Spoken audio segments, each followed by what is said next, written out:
आज हम थुआतीरा की कलीसिया से लागू होने वाली शिक्षा को देखना चाहते हैं। यह एक संपन्न व्यापारिक समुदाय था और कुछ मसीह लोगों ने व्यापार को पाने के लिए कुछ बाजार की नीतियों को अपनाया और संभवतः उन्होंने थोड़ा बहुत समझौता किया क्योंकि वे बाजार की मूर्ति पूजक रीति के अनुकूल थे।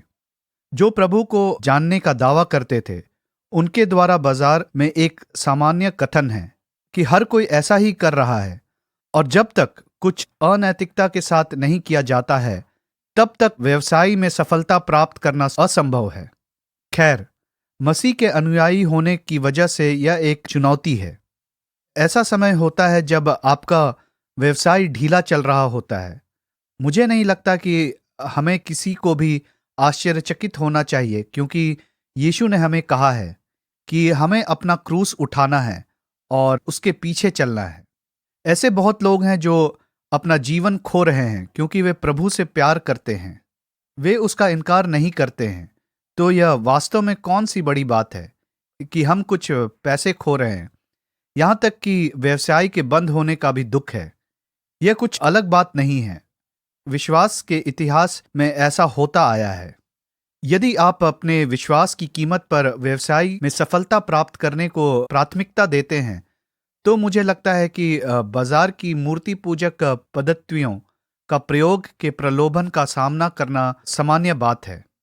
इसका परिणाम यह है कि पेशेवर कारोबारी लोग और अन्य लोग जो इस प्रकार की व्यावसायिक मूर्ति पूजा के आगे झुक जाते हैं वे उन कलीसियाओं में भी अप्रभावी हो जाते हैं जहां वे जाते हैं क्योंकि वे खड़े होने और सेवा करने में असमर्थ होते हैं।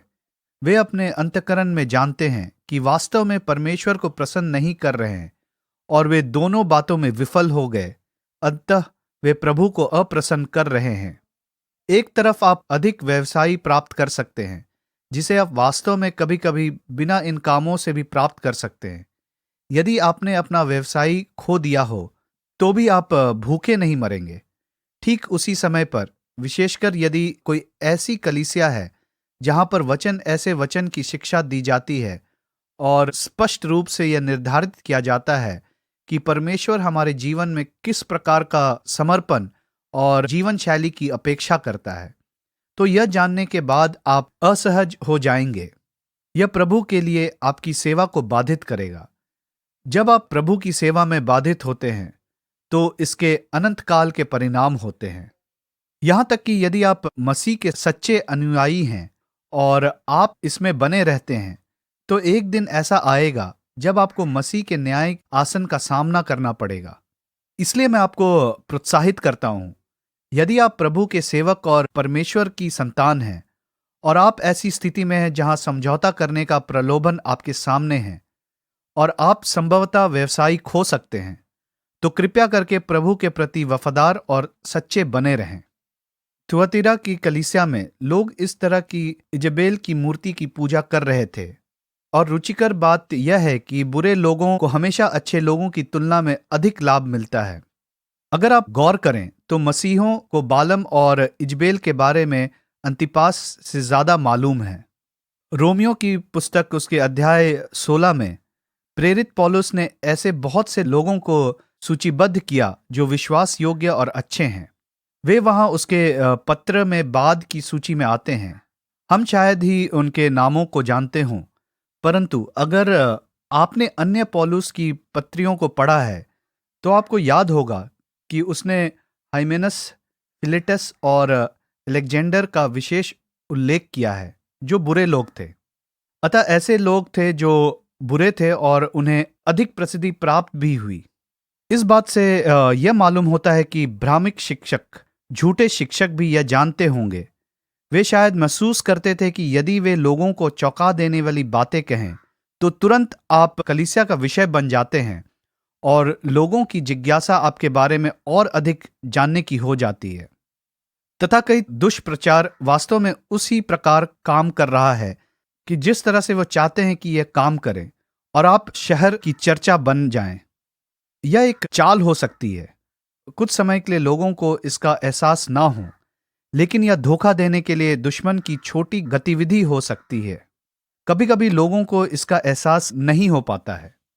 इसलिए जब आप किसी भी कारण से प्रसिद्ध हो जाते हैं, तो ऐसे लोग होते हैं जो आपका अनुसरण करना और आपको सुनना पसंद करते हैं।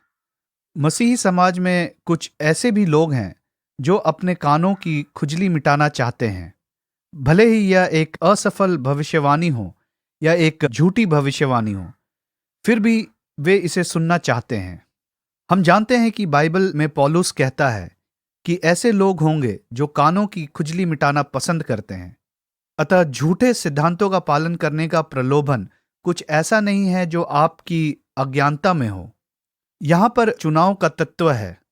लोग बहक जाते हैं क्योंकि वे बहकना पसंद करते हैं। लोग झूठी शिक्षाओं का पालन करते हैं क्योंकि ऐसा करना उन्हें पसंद है। वे इसके लिए अपनी सहमति देते हैं, और यहां तक कि यदि वे जानते हैं कि यह गलत है, तो भी वे इनका पालन करते रहना चाहते हैं। यह मानव स्वभाव है, इसलिए हमें इसके खिलाफ सावधान रहना चाहिए। अधिक विवेकशील हो और सुनिश्चित करें कि हम परमेश्वर के वचन का गंभीरता से पालन करें। अब हम सरदीस की कलीसिया में आते हैं, जिस पर नाम मात्र की कलीसिया होने का आरोप था। वे अपने ख्याति पर भरोसा रखे थे।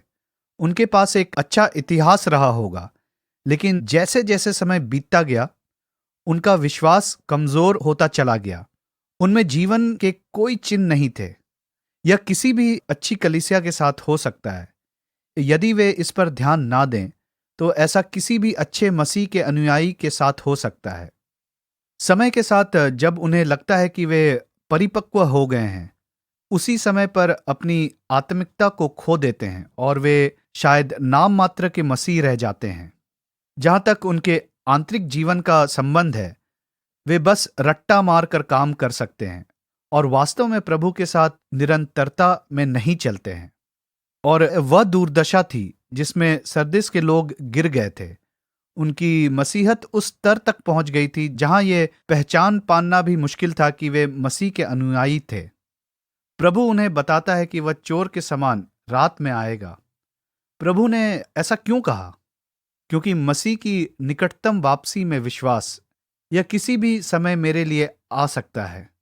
वह मेरे जीवन को परमेश्वर को प्रसन्न करने के अनुरूप जीने के लिए एक आंतरिक प्रेरक के रूप में कार्य करता है। अब यह केवल प्रेरणा देने वाला ही नहीं होना चाहिए, लेकिन जब मैं इस तथ्य के बारे में सोचता हूं कि यीशु किसी भी समय आ सकता है, तो इस बात का मेरे मूल्यों पर प्रभाव पड़ता है। मेरे व्यवहार पर इसका प्रभाव पड़ता है। यह मेरे जीवन को देखने के तरीके पर प्रभाव डालता है। यह मेरे जीवन को देखने के तरीके पर प्रभाव डालता है और सोचने पे मजबूर करता है कि वास्तव में क्या स्थायी है और क्या सिर्फ क्षणभंगुर है। अतः यीशु ने अपनी दया से भरकर सरदिस के लोगों को बताया कि मैं चोर के समान रात में आ सकता हूं, और वास्तव में जब वो आएगा तो बहुत से लोग अनजान होंगे। इसलिए मसीह के अनुयायी के रूप में हमें लगातार सतर्क रहना और समझदार होना चाहिए। उसी समय यह भी ज्ञात रहे कि एक ही प्रभु जो एक बालक के रूप में आया और एक निर्दोष जीवन जिया और संसार के देखते हुए एक असहाय के समान क्रूस पर मर गया, लेकिन फिर से मृतकों में से जीवित हो गया, परंतु महिमा और सामर्थ में फिर से आएगा। जब वह आएगा तो यह किसी से छुपा नहीं रहेगा। पूरी दुनिया इस बात से अवगत होगी। यीशु किसी भी क्षण आ सकता है।